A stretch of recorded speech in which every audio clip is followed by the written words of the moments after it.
If there's one debate that gets folks more fired up than any other, it's whether college or pro ball is better. We've all got our loyalties to our favorite schools or NFL squads. But have you ever stopped to think about what really separates these two levels of the game? Today, we're breaking down the key differences between college and pro football. From how their conferences and divisions work, to playoff formats, traditions, and more. Now, don't get me wrong, both the NCAA and NFL put out some exceptional talent and entertainment. College ball gives us Heisman winners like Joe Burrow duking it out every Saturday, while pro brings Patrick Mahomes magic on Sundays. But under the surface, several notable variations exist. College football thrives on its multi-team conferences and generations of traditions rooted in campus pride. Meanwhile, the pros aim to crown a single champion each year through a massive playoff system. So, are you ready? Let's get started. Let's start by taking a look at how each league organizes its competition. In the NCAA, we got these massive conferences like the SEC or Big Ten with over a dozen schools. When your conference has you facing off against the same core group of opponents year after year, it really gets the blood boiling between fan bases. You start to build up these deep grudges and rivalries across multiple sports as well. For the NFL, it's a bit simpler, using divisions within each conference instead. But another key difference is how college conferences aim to match schools together competitively and geographically. I mean, it makes total sense for Indiana and Purdue to be big rivals, since they're practically neighbors.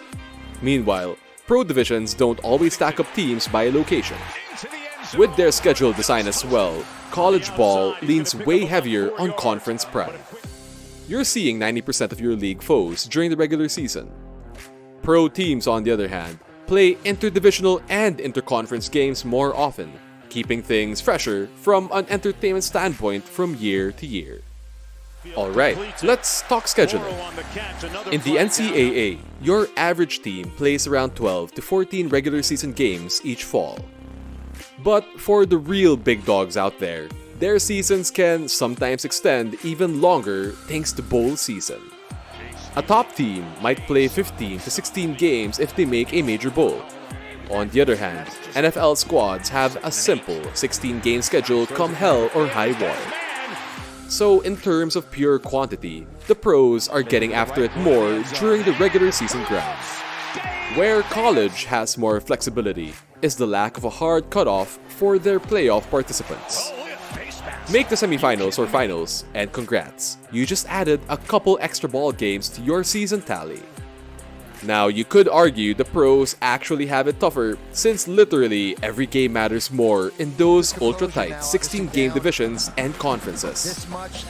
One slip-up can ruin your whole postseason chances. For college, not every contest has identical stakes. So, both the quantity of games and the importance placed on each individual matchup are tweaked a bit between these two football powerhouses. And when it comes to deciding a champion, the college and NFL game couldn't be more opposite. Let's start with the NCAA. Up until 2014, they used the old bowl system. Nowadays, they've got the 4-team playoff to settle the natty. And after years of debating other options like an 8-team playoff, the current format does seem to be working well. But some fans still get all nostalgic talking about the Orange Bowl glory days as well. Over in the pros though, they run a massive 12-team gauntlet over the course of a month to crown their Super Bowl winner. Compared to college's tiny 4-team tourney, the NFL playoff is an absolute monster. I mean, they're inviting over half the league to battle it out. Both get the job done of finding one ultimate champ. But the Pats couldn't be any more different between the pageantry of New Year's Day bowls versus the NFL's win or go home tension. When it comes to game day atmosphere though, nothing compares to the pageantry of a big-time college football weekend. We're talking epic traditions that have been passed down for generations here. iconic rituals like Script Ohio, jumping around at the shoe, and the whole tailgating culture around CFB truly making it one of a kind. Every FBS school seems to have their own legendary stadium as well, like Death Valley at LSU or the Swamp in Gville. And don't even get me started on the pride these marching bands bring. Pro teams definitely can't match stuff like that Sosa music and choreography. NFL games aim more for pure spectacle with flashy presentations, but they're missing that true historical flavor. Although keeping it simpler does allow more flexibility for franchises to build new traditions over time too. Either way, debating which environment generates a better game day experience is half the fun in this college versus pro argument.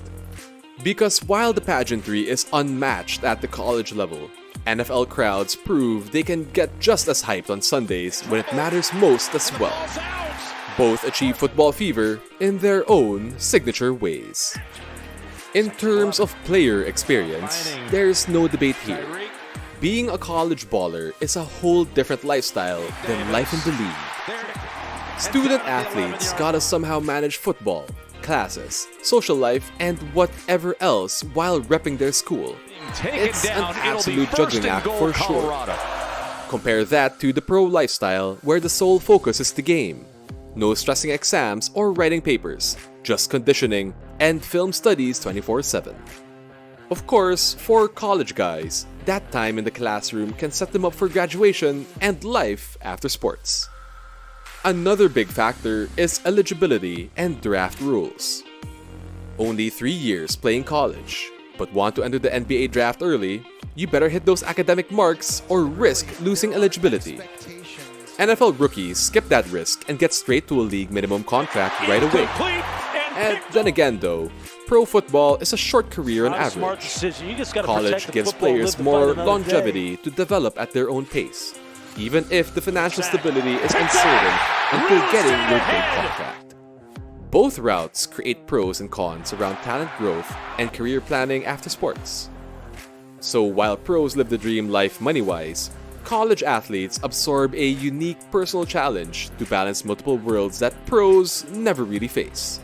Two very different player journeys. So we've covered a ton of ground comparing these football powerhouses, from their varying conference and playoff approaches, to traditions, player paths, and beyond. It's clear college and pro ball have carved out very distinct identities. Whether you prioritize the pageantry of Saturdays in the fall or NFL Sundays, both satisfy massive fan bases in their own wildly successful ways. Diehards won't always agree on which brand of pigskin strikes the best overall chord though. Two rulebooks, but one shared passion, uniting communities nationwide. No matter your allegiance, we can all appreciate the gridiron magic both levels continuously deliver. Well, that's all I got for today, folks. I really hope this gave you a fresh look at what truly sets these football icons apart beyond just their touchdowns. Be sure to smash that like button and subscribe for more comparisons. Until next time.